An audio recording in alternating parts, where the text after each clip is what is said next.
Hi everyone, this is Laura Campagna, the Wednesday Witch, and I'm here with your tarot forecast for the Cancer new moon.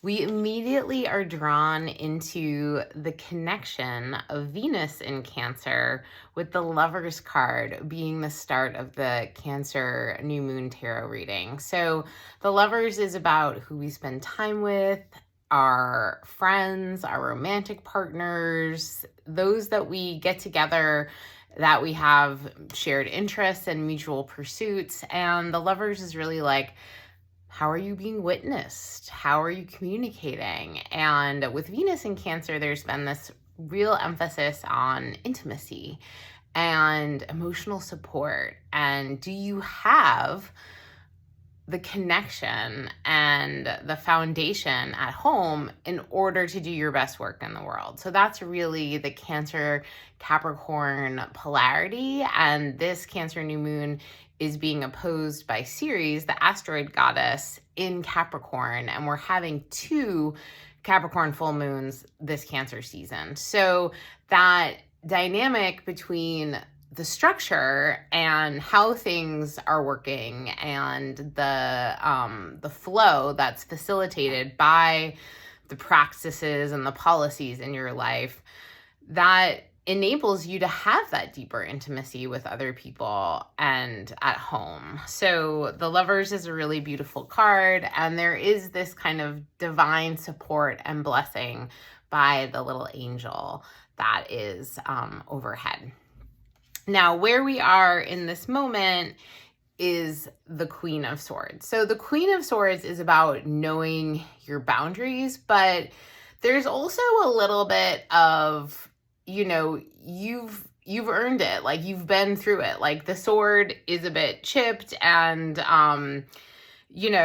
it's not perfect. So the Queen of Swords is like, through relationships that didn't work and difficult family experiences that you had to go through, you now know what your boundaries are. You know what you like, you know what you don't like. Maybe you haven't reached the perfect state of how to communicate about your needs, but you're definitely not going to abandon yourself and put someone before you at the cost of your own detriment. So the Queen of Swords is really like, okay, now that you know yourself, now that you've lived and, you've had the difficult experiences and you've done the hard work to get the lessons from them, how do you enact that and create the kind of healthy boundaries in your life through communication and also knowing what is most important to you, that is going to allow you to deeper connect with other people. And Mercury has just moved into Leo, which is really helping us to speak from the heart, and is in this nice sextile, moving into a sextile with Jupiter in Gemini. So there's support for this right now. Now our challenge, which is a really good one, is the World card. So the World card, one of my favorite cards. My personality card in tarot. The World card is about transcendence. So there is something that we are supposed to be essentially, it's about moving from one phase to the next. So we've completed something, and now we can enter into, you could consider it a higher level of being, the next phase of the journey. But the World card is really like, all right, you have achieved what you set out to, and now there's something greater waiting for you. So you get to go and take it, and you don't have to worry. Sometimes Cancer really holds on to things. There can be kind of like this beautiful sentimentality, but also like a retaining of the old that isn't necessarily serving, or that impedes forward progress towards the new and the good. So the World card is like, let yourself pass through the threshold, like ascend.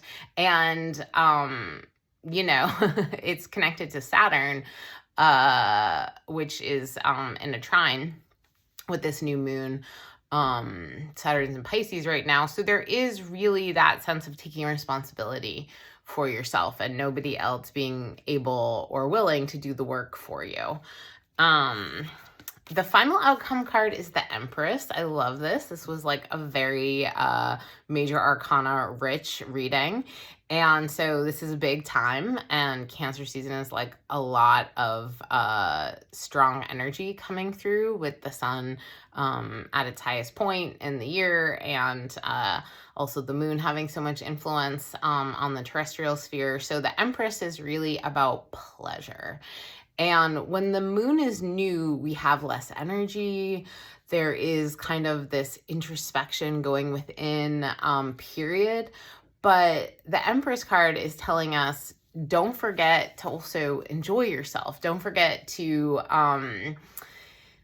take part in the parties or the activities and the things that feel good. We are in a stressful period when there is a lot coming up this year in terms of the election. The 4th of July is the United States' birthday, which is where I live. There is a lot that is going to be heightened around concepts of country and home and belonging and who is safe and all of that stuff. And the Empress is really reminding us that we need to create culture that is life affirming and sustaining and joy producing, so that we are rooted in our own sense of love, self-love, and love for the people that we choose to call our families, whether they're biologically related to us. Because really, imagination and culture are two of the most important ways that we can not just resist the forces that are trying to create more pain and suffering on Earth, but actually provide alternatives for ways to live, and for people that like haven't actually figured out what they care about and what's important to them from a place of love.